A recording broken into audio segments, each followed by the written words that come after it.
Mexico city से 55 miles waste में Mexico का सबसे मजबूत और मैक्सिमम सिक्योरिटी वाला प्रिजन मौजूद है, जिसे अल्टीप्लानो के नाम से जाना जाता है। चारों तरफ कंक्रीट की दीवार और कंटीले तारों की फेंस से घिरी ये जेल इतनी मजबूत है कि इसकी सिक्योरिटी के लिए जहां हर वक्त हजारों गार्ड्स मौजूद रहते हैं, तो वही सेल्स में सीसीटीवी कैमरा से कैदियों पर 24 घंटे नजर रखी जाती है। इतना ही नहीं, सिक्योरिटी में कोई कमी ना रह जाए, इसलिए इस प्रिजन के आसपास के एरिया को नो फ्लाई जोन डिक्लेयर करने के साथ साथ वहां मोबाइल नेटवर्क को भी बंद किया हुआ है। इतनी कड़ी निगरानी और सख्ती के कारण ये प्रिजन अनब्रेकेबल बना हुआ था, जहां से एक भी कैदी कभी भी नहीं भाग पाया था। इसी रिकॉर्ड और इसकी अल्टीमेट सिक्योरिटी की वजह से साल 2014 में इस जेल में एक कैदी को लाया जाता है। यह कैदी देखने में यूं तो एक मामूली सा इंसान दिखता था, लेकिन उसका नाम उसकी असली सच्चाई को बयान करता था। एल चैपो नाम से मशहूर ये इंसान दुनिया का सबसे बड़ा ड्रग स्मगलर और दुनिया के सबसे अमीर इंसानों में से एक था। वो इससे पहले भी 2001 में पुएंटे ग्रांडे नाम के एक हाई सिक्योरिटी प्रिजन से भाग चुका था, जिसके बाद वो 13 सालों तक पुलिस के हाथ नहीं लग सका था। ड्रग्स की दुनिया का ये गॉडफादर कहीं इस जेल से भी सबको चकमा देकर फरार ना हो जाए, इसलिए उसे मेक्सिको की इस इम्पॉसिबल टू ब्रेक प्रिजन अल्टीप्लानो में और भी एक्स्ट्रा सिक्योरिटी के साथ रखा गया। मेक्सिको की सरकार अब ये सोचकर निश्चिंत थी कि उसके देश का सबसे बड़ा मुजरिम देश की सबसे मजबूत सलाखों के पीछे 24 घंटे सीसीटीवी की नजरों में है। लेकिन केवल 1 साल बाद ही सरकार का ये भ्रम और अल्टीप्लानो की अल्ट्रा मैक्स सिक्योरिटी सब धरा का धरा रह गया। मेक्सिको की सबसे मजबूत जेल तोड़ी जा चुकी थी। वहां से किसी के ना भागने का रिकॉर्ड खाक में मिल चुका था। कैमरों के जरिए निगरानी रखने वाले गार्ड्स की नजरों के आगे से एल चैपो टहलते अचानक अपनी सेल से गायब हो गया था। दुनिया का सबसे बड़ा ड्रग माफिया एक बार फिर जेल तोड़कर फरार हो चुका था। लेकिन सोचने वाली बात है कि एल चैपो आखिर इतनी पुख्ता सिक्योरिटी के बीच इस इनएस्केपेबल प्रिजन से कैसे भाग निकला। आखिर क्यों मेक्सिको से ज्यादा अमेरिका उसे पकड़ने के लिए बेताब था। आखिर क्या है इस एल चैपो की पूरी कहानी। The man with the towel over his head is believed to be El Chapo, being led by Mexican authorities to an airplane bound for Mexico City. This is the moment Joaquin El Chapo Guzman makes the Mexican government look ridiculous. The $4 million reward now being offered for El Chapo, and this morning. But there does remain a central question at this hour after multiple escapes. Will he now be brought here to the US? L Chapo का जन्म 1957 में Mexico के Sinaloa state के ला tuna नाम के एक ग्रामीण इलाके में हुआ था। उसका परिवार बेहद गरीब था, जहां थोड़ी बहुत इनकम का जरिया फार्मिंग ही था। हालांकि यह भी माना जाता है कि उसके पिता अफीम की खेती भी किया करते थे। खेती से होने वाली ज्यादातर कमाई को उसके पिता नशे और अय्याशी में उड़ा देते और घर आकर सभी के साथ मारपीट किया करते। इन्हीं बुरी आदतों की वजह से उसके पिता घर चला पाने में सक्षम नहीं थे। 7 भाई बहनों में एल चैपो सबसे बड़ा था, इसलिए उसने 3वीं क्लास के बाद ही स्कूल की पढ़ाई छोड़कर छोटी उम्र से ही घर की जिम्मेदारियां उठाना शुरू कर दिया। उसने घर चलाने के लिए कभी संतरे बेचे तो कभी कोई और छोटा मोटा काम किया। बचपन से ही उसके अंदर एक बात घर कर गई थी कि उसे बहुत सारा पैसा कमाना है, चाहे उसके लिए उसे किसी भी रास्ते पर जाना पड़े। इसी अमीर बनने की ख्वाहिश ने उसको जल्द ही क्राइम की दुनिया में धकेल दिया। केवल 15 साल की उम्र में ही उसने अपने चचेरे भाइयों के साथ मिलकर मैरिजुआना की खेती करनी शुरू कर दी। इस काम से होने वाली कमाई ने उसके अमीर बनने के सपने को पंख दे दिए। उसने फैसला किया कि अगर अमीर इस टेढ़े रास्ते पर चलकर बना जा सकता है तो यही सही। लेकिन एक ग्रामीण इलाके में रहकर आखिर कितना आगे बढ़ा जा सकता था। इसलिए क्राइम की दुनिया में अपना नाम और पैसा बनाने के लिए उसने अपना घर और गांव पीछे छोड़ने का फैसला किया। घर और गांव छोड़ते हुए उसने अपने माँ बाप का दिया हुआ नाम वाकिन आर्चिवाल्डो गुज़मैन लोएरा भी पीछे छोड़ दिया और अपना नाम एल चैपो रख लिया। वो एक छोटे कद का इंसान था, इसलिए लोकल लैंग्वेज में शुरू से ही उसे सब एल चैपो बुलाते थे। लेकिन किसे पता था कि ये नाम आगे चलकर इतिहास के पन्नों में गुनाह की दुनिया का सबसे बड़ा नाम बन जाएगा। एल चैपो ने अपना होम टाउन छोड़ने के बाद अपने करियर की शुरुआत एक कॉन्ट्रैक्ट किलर के तौर पर की। वो चंद पैसों के लिए किसी को भी शूट कर देता।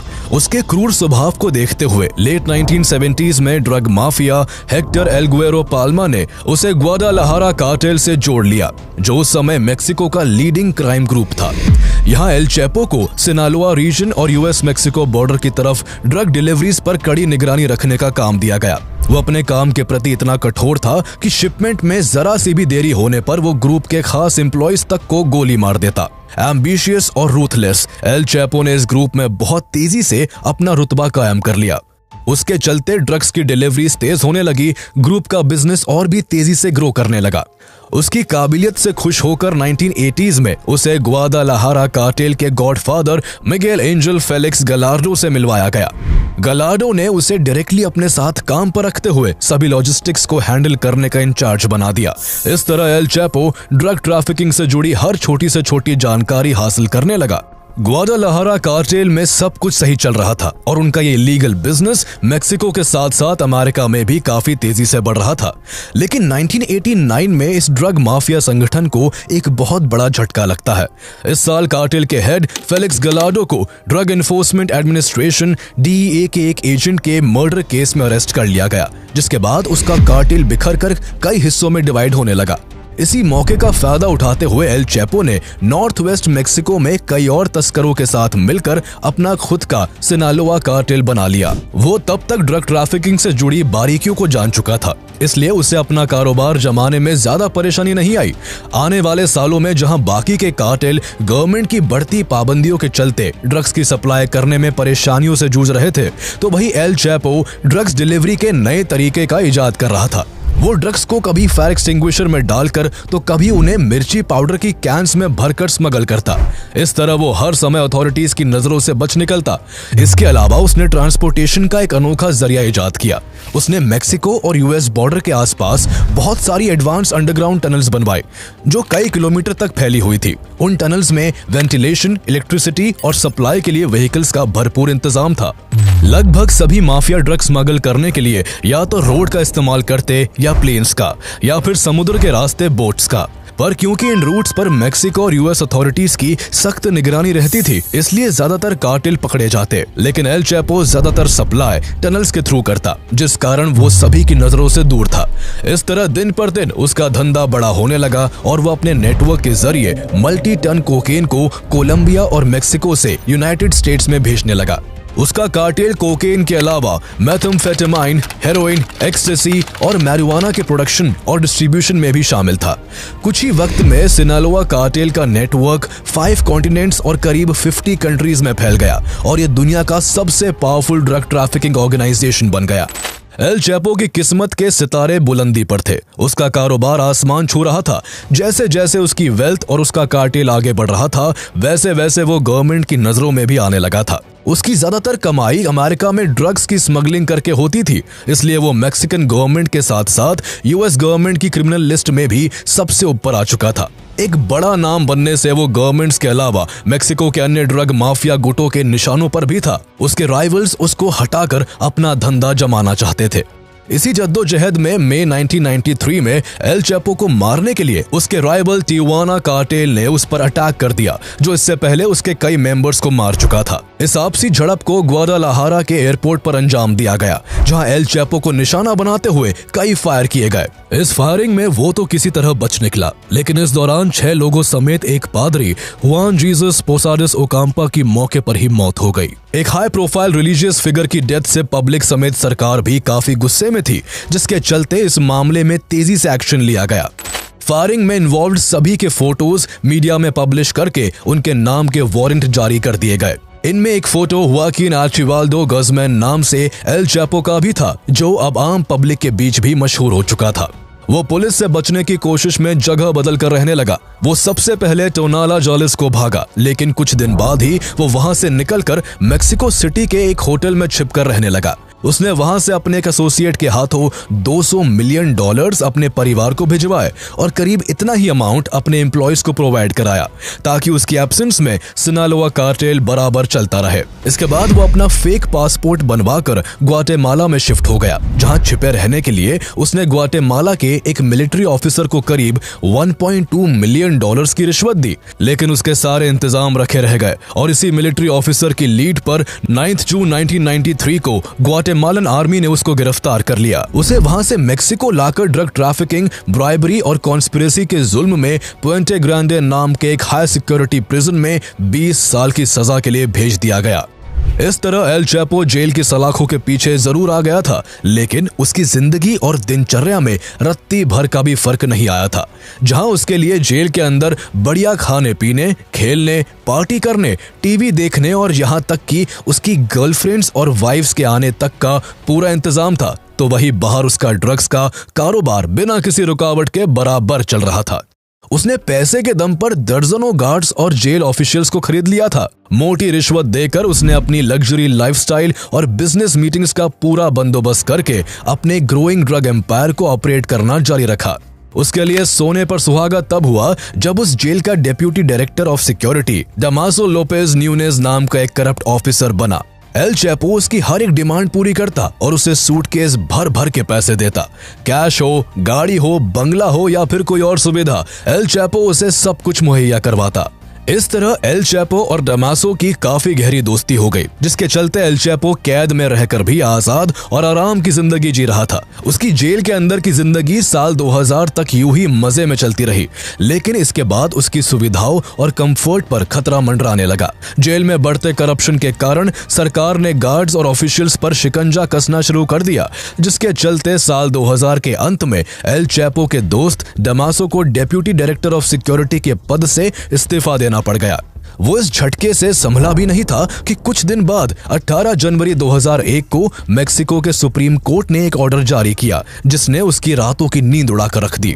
सुप्रीम कोर्ट के ऑर्डर के अनुसार अब मेक्सिको अमेरिका को एल चैपो जैसे प्रिजनर्स को सौंप सकता था, जिनकी अमेरिका कई सालों से मांग कर रहा था। दरअसल मेक्सिको दशकों से ड्रग्स के धंधे का अड्डा बना रहा है। अमेरिका के मेक्सिको से बॉर्डर्स मिलने के कारण स्मगलर्स द्वारा वहां धड़ल्ले से ड्रग्स की सप्लाई होती रही है।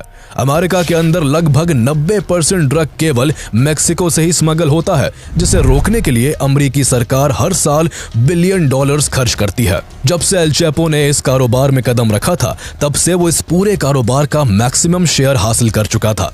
उसके राज में ये कहावत आम हो गई थी कि मेक्सिको के बाहर कोई भी ड्रग्स एल चैपो के इशारे के बिना नहीं जा सकता। उसकी यही पॉपुलैरिटी उसकी दुश्मन बन गई थी। अमेरिका उसे अपने यहाँ ड्रग्स स्मगल कर अमेरिकन यूथ को बिगाड़ने के लिए पनिश करना चाहता था। सुप्रीम कोर्ट के प्रिजनर्स एक्सचेंज वाले ऑर्डर के बाद एल चैपो जेल से भागने को बेचैन रहने लगा। वो अमेरिका के हाथों नहीं आना चाहता था, इसलिए उसने भागने के लिए जेल के गार्ड्स, ऑफिशियल्स और जेल के वार्डन समेत 70 से ज्यादा लोगों को $2.5 मिलियन देकर अपनी साइड कर लिया। इस पूरे काम में उसे एक दिन का भी समय नहीं लगा और 19 जनवरी 2001 यानी कोर्ट ऑर्डर के अगले दिन ही उसने भागने का फैसला कर लिया। उस दिन उसकी इलेक्ट्रॉनिकली सिक्योर्ड सेल को खुला छोड़कर अंदर के सभी सीसीटीवी कैमरास को ऑफ कर दिया गया। इसके बाद एल चैपो बिना किसी मशक्कत के अपनी सेल से बाहर निकला और धुलने के लिए जाने वाले कपड़ों की एक लॉन्ड्री कार्ट में छिपकर बैठ गया। वहां से एक गार्ड लॉन्ड्री कार्ट को प्रिजन के फ्रंट गेट तक लाया, जहां से एल चैपो को एक गाड़ी में बिठाकर रवाना कर दिया गया। हालांकि एक थ्योरी के हिसाब से वो पुलिस की ड्रेस पहनकर सिंपली वॉक करके जेल से बाहर आया था। इस पूरे एस्केप में उसकी सबसे ज्यादा मदद उसके दोस्त और जेल के एक्स डेप्यूटी डमासो लोपेज न्यूनेज ने की थी, जो आगे चलकर उसके ड्रग के कारोबार का एक अहम चेहरा बनने वाला था। एल चैपो जैसे क्रिमिनल का जेल से इतनी आसानी से भाग जाना मैक्सिकन गवर्नमेंट के लिए बेहद शर्मिंदगी भरा था। गवर्नमेंट ने कार्रवाई करते हुए इस एस्केप में इन्वॉल्व सभी गार्ड्स और यहां तक कि वार्डन को अरेस्ट कर जेल में डाला। वही जेल से भागने के बाद एल चैपो अपने अड्डे पर आजाद जिंदगी जीने लगा। वो पुलिस और सरकार के डर से छिपकर बैठा नहीं रहा, बल्कि उसने सिनालोआ कार्टेल को और भी एक्सपैंड करना शुरू कर दिया। उसने देश विदेश के अन्य माफियाओं के साथ मीटिंग्स कर उन्हें अपने साथ मिला लिया और उसका कारोबार अब और भी स्पीड से ग्रो करने लगा।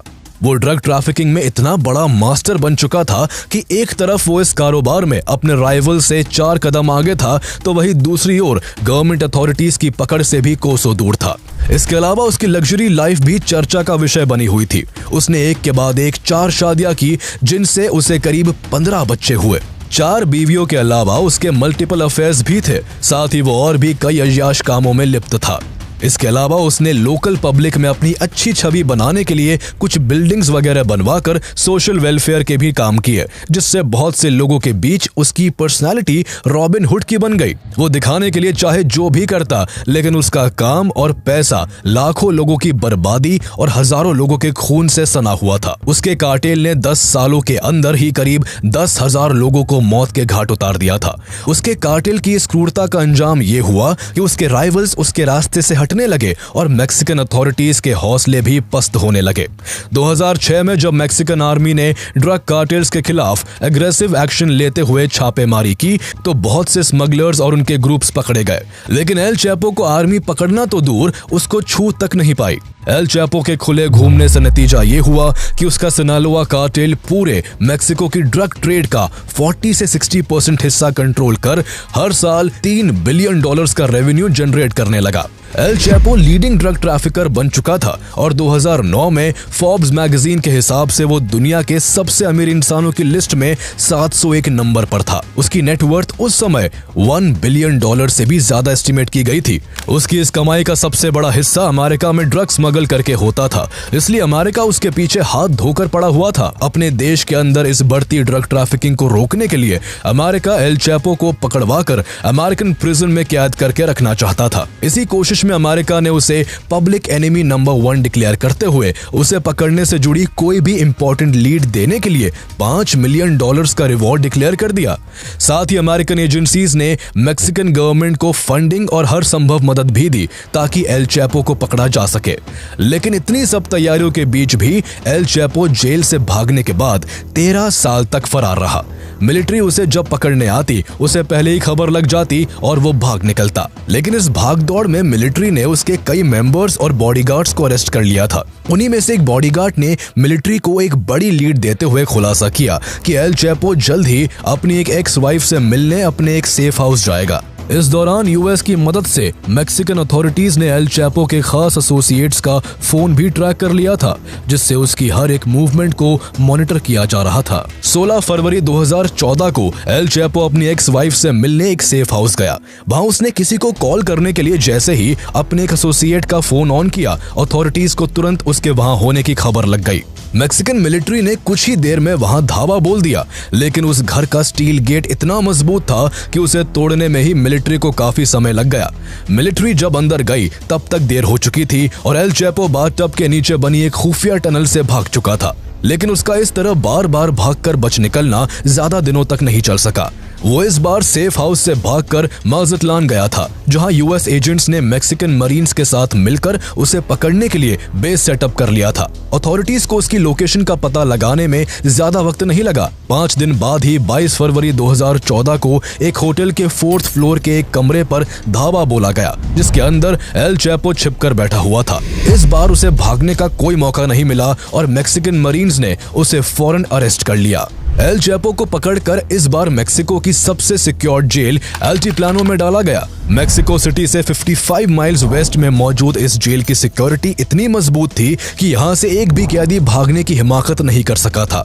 जेल चारों तरफ से कंक्रीट की दीवार और कंटीले तारों की फेंस से घिरी हुई थी और अंदर जगह जगह टावर्स मौजूद थे, जिन पर 24 घंटे गार्ड्स तैनात रहते। जेल के एरिया को नो फ्लाई जोन डिक्लेयर किया हुआ था और कई किलोमीटर तक मोबाइल नेटवर्क की कनेक्टिविटी बंद कर रखी थी।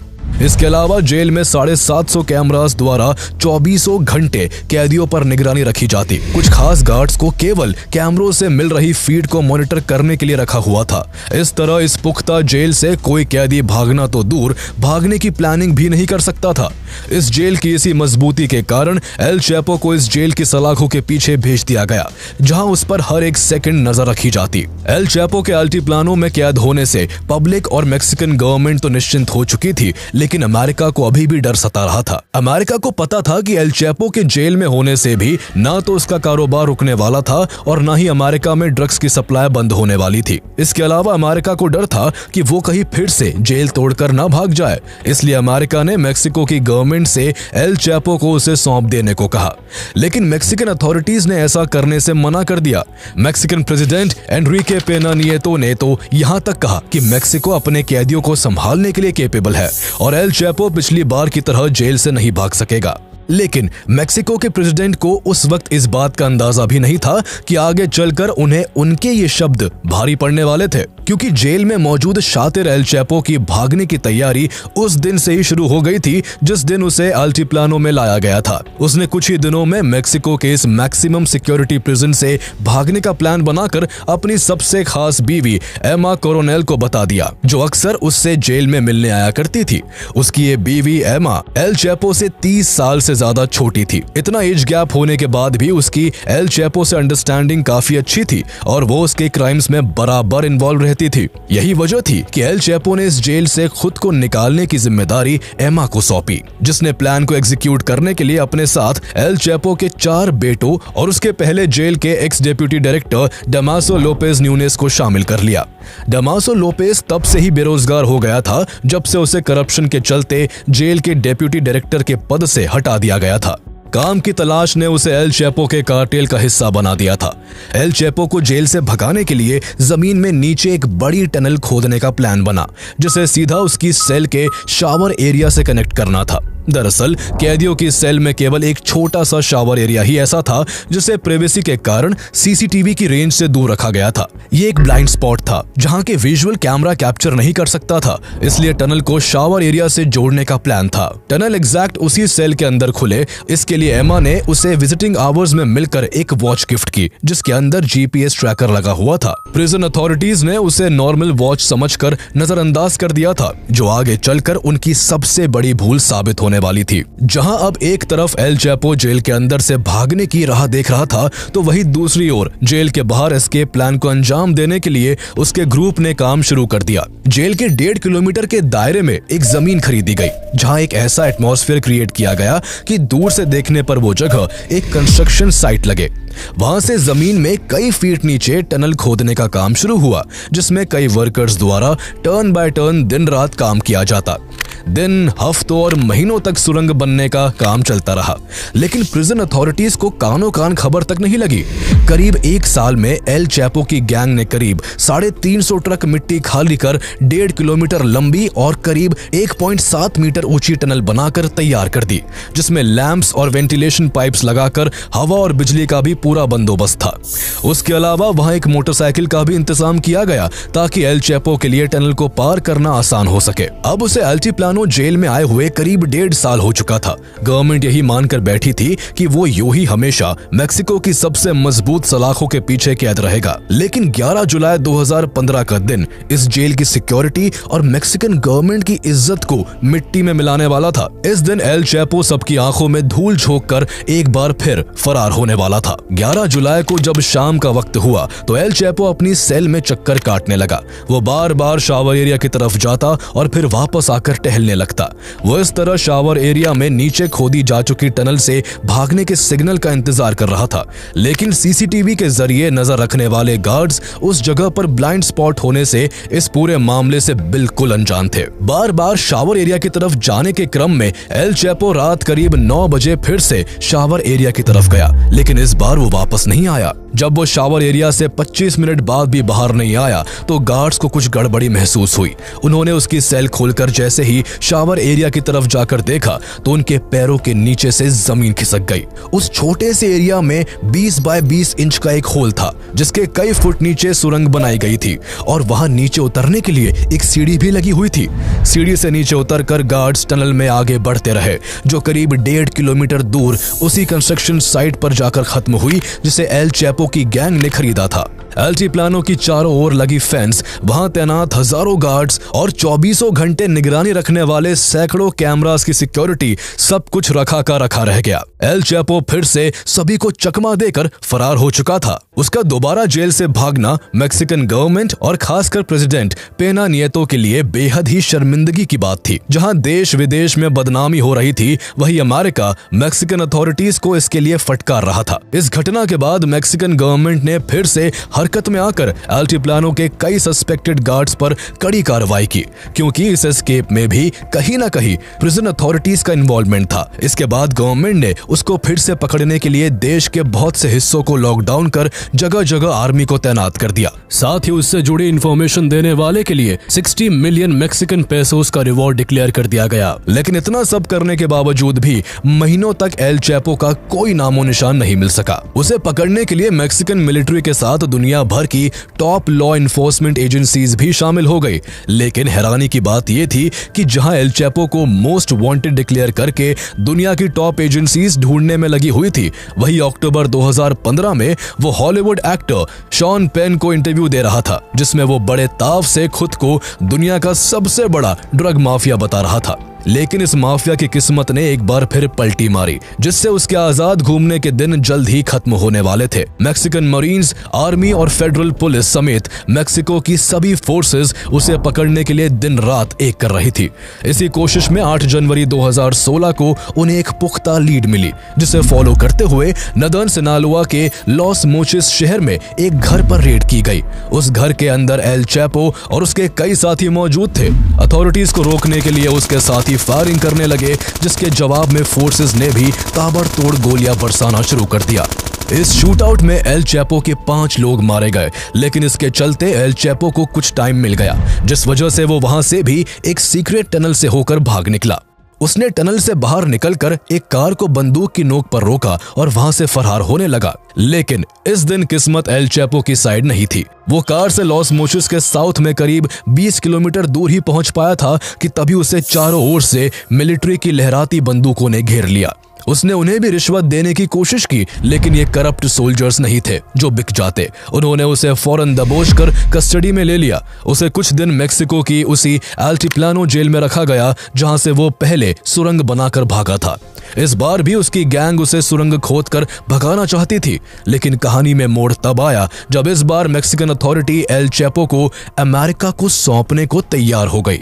पकड़े जाने के कुछ वक्त बाद 2017 में एल चैपो को अमेरिका ले आया गया। जिस अमेरिका के हाथों पकड़े जाने से एल चैपो घबराता था, वो अब उसी के कब्जे में था। उस पर न्यूयॉर्क की फेडरल डिस्ट्रिक्ट कोर्ट में कई महीनों तक ट्रायल चला। उसे कोर्ट तक लाने ले जाने में सिक्योरिटी इतनी टाइट रखी जाती कि जब उसे रोड से गाड़ी में बिठाकर ले जाया जाता तो ट्रैफिक को रोक दिया जाता और पूरे सफर के दौरान ऊपर हेलीकॉप्टर से निगरानी की जाती। इतने मजबूत इंतजाम करके अमेरिका उसे भागने का 1% भी मौका नहीं देना चाहता था। अमेरिकन अथॉरिटीज के इंतजार की घड़ी जल्द ही समाप्त हो गई और 2019 में फेडरल कोर्ट ने एल चैपो को ड्रग ट्रैफिकिंग, मनी लॉन्ड्रिंग और मर्डर कॉन्स्पिरेसी जैसे 10 क्रिमिनल केसेस में दोषी करार दिया। कोर्ट ने उसे उम्र भर की सजा सुनाते हुए $12 बिलियन का जुर्माना भरने का आदेश दिया। तब से दुनिया का सबसे बड़ा ड्रग माफिया और tunnel king L Chapo US के सुपर मैक्स प्रिजन में जिंदगी भर की सजा काट रहा है। हालांकि यूएस अथॉरिटीज को आए दिन कोई ना कोई ऐसी रिपोर्ट मिलती रहती है जिसमें एल चैपो के फिर से भागने का शक जताया जाता है। इस तरह अमेरिकन अथॉरिटी को भी हरदम एक डर सा लगा रहता है कि ना जाने ये शातिर मुजरिम कब, कहां से और कैसे